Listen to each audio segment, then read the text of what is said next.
Қайырлы күн оқушылар, бүгін біз сіздермен жасанды интеллектінің қолдану саласы тақырыбында практикалық жұмыс жасайтын боламыз. Ол үшін біз абсолютті адреспен жұмыс жасаймыз Excel программасында.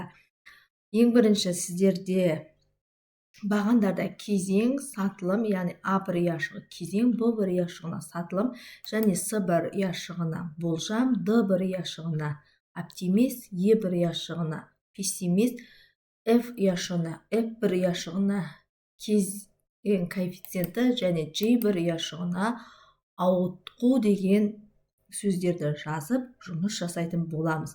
Енді А2 ұяшығына барып датаны енгізуіміз керек. Ол үшін біз 01, 01 және 2018.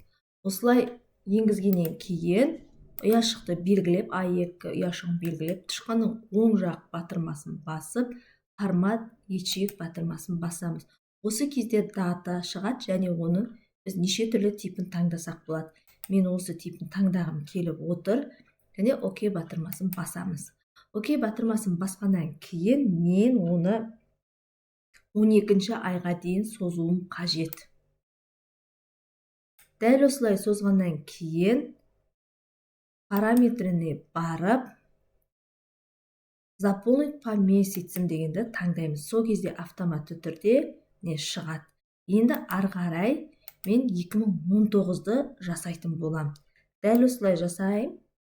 Төмен қарай заполнить арқылы толтырып, және мен оны ай бойынша толтыратын боламын. Сол кезде міне 12-ші ай толып шықты. Енді бұл жерде сатылым бағаларын мен жазып қойдым уақыт алмас үшін. Енді ары қарай біз кезең коэффициентін есептейтін боламыз. Бұл үшін теңдік белгісін қоямыз. Бірінші В2 ұяшығын белгілейміз.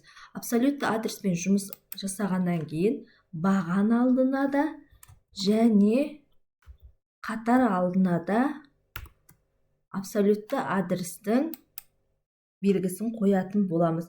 Және келесі бізде қоямыз және В13 адресін белгілейтін боламыз. Дәл осылай абсолютті адрес қылып орналастырамыз.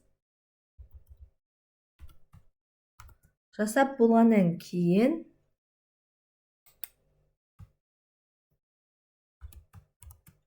келесі В13-ті белгілегеннен кейін қосу батырмасын алып, біз В14 ұяшығын белгілейміз. Оған да дәл сондай абсолютті адресті қолданамыз.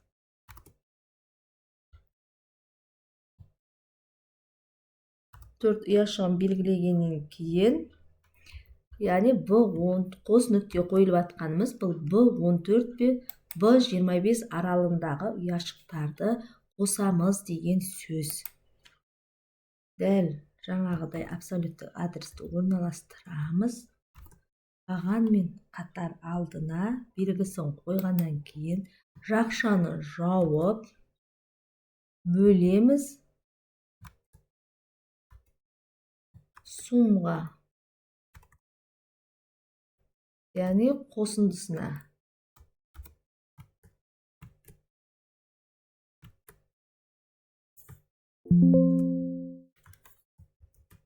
Қосындысына бөлеміз В2 мен В2, бұл да абсолютті адрес, В2, бұл да абсолютті адрес, сондықтан таңбасын қойып кетеміз.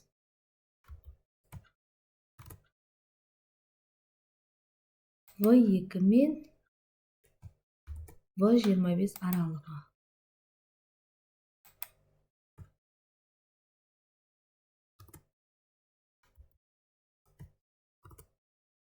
Без аралығы.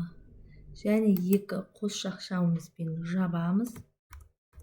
Одан кейін біз көбейтеміз 12-ге, яғни 12 ай. Enter батырмасын басамыз. Енді Enter батырмасын басамыз. Міне бізде шықты процент.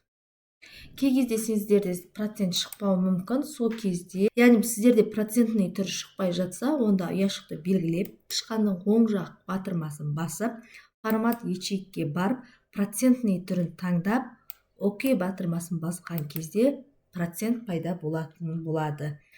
2020-ны толтыратын боламыз. Ол үшін 0101-2020.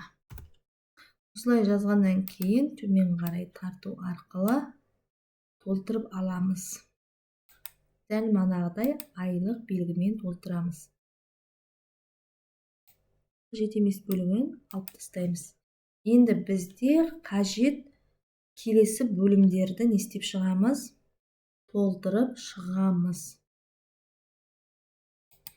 700, 930, келесі бізде 717, 937, 660, 699 және 697, 873, келесі бізде 749, 654, 742, 173, 760, 522, 840, 882, 771, 555, 811, 299 және 820, 176, 763, 727. Осыдан кейін бізге қажет келесі бөлім С26 ұяшығына ауытқу болжамды жазатын боламыз. С26 ұяшығына тең, яғни біз формуламен жұмыс жасау үшін теңдік белгісін қоямыз. Предсказ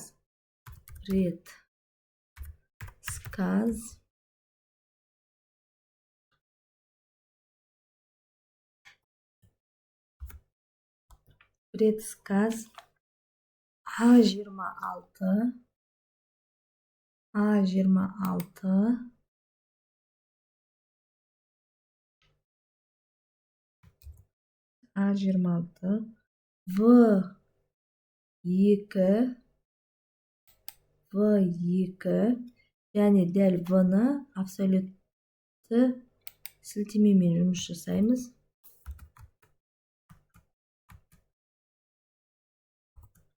В2 келесі бізде В2 мен В25 аралығы. В2 мен В25 аралығы. 25 аралығы. Дәл оны да біз аламыз абсолютті сілтемемен.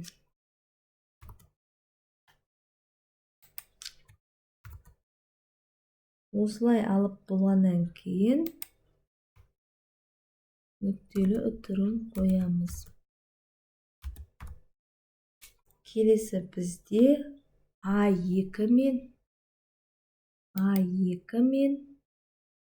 бұл жерде де абсолютті сілтеме. А2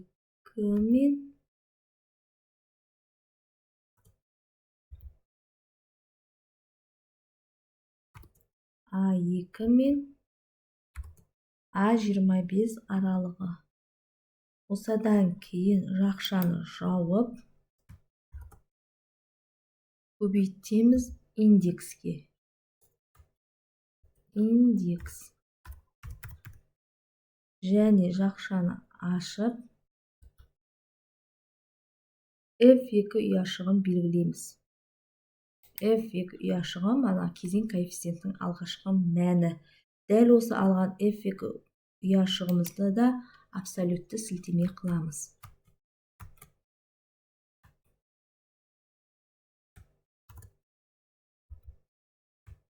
Яғни бағанмен қатардың алдына белгісін қойымыз. F2-ні аламыз F13 аралығында.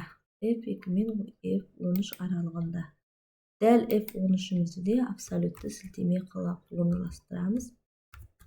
Одан кейін біз аламыз айды.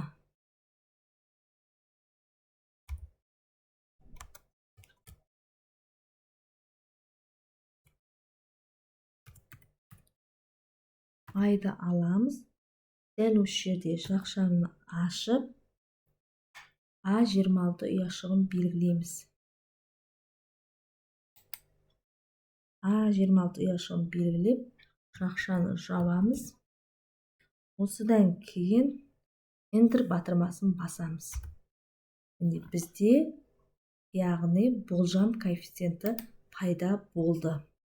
Осыдан кейін бар келесі біз оптимистті есептеу үшін теңдік белгісін қойып, сатылымның яғни B26-ны белгілеп, және оны салыстырмалы сілтемеге қоямыз. Ол үшін B бағаның алдына белгісін қоямыз.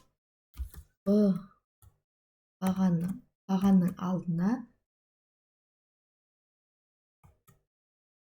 сілтеме белгісін қоямыз, және оны қосамыз ауытқуға. G2 бізде абсолютті сілтеме болады, яғни тұрақты болып қалады, өзгеріссіз. Осылай жасағаннан Enter батырмасын басамыз. Міне оптимист есептелді. Енді біз қалғандарын істейміз. Төмен қарай тарту арқылы есептей саламыз. Осыны есептеп болғаннан кейін, яғни бұл жерде оптимист табу үшін сатылымды қосамыз ауытқуға. Енді пессимистті табу үшін керісінше біз сатылымды азайтамыз ауытқудан. Және мана айтқандай, бұл салыстырмалы сілтеме болады.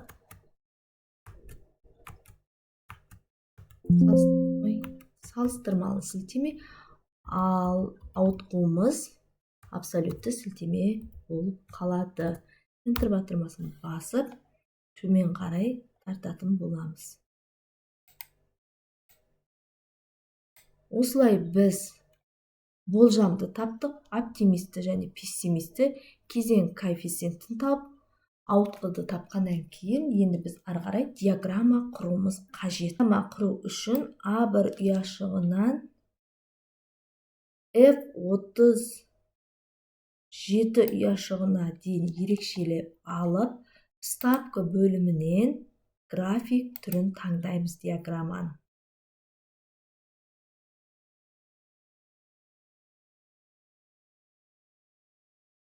Міне біз график түрін таңдатып диаграмманың. Осы жерден біз көреміз қай жылдары бізде сатылым көп болды көк сызықтан, және қай жылдары біздің болжамымыз қалай болды, нешеге дейін болу керек еді болжамымыз, және оптимист қалай жүрді, пессимист қалай жүрді, кезең коэффициенті қалай өсіп тұр, бәрін болжай алатын боламыз.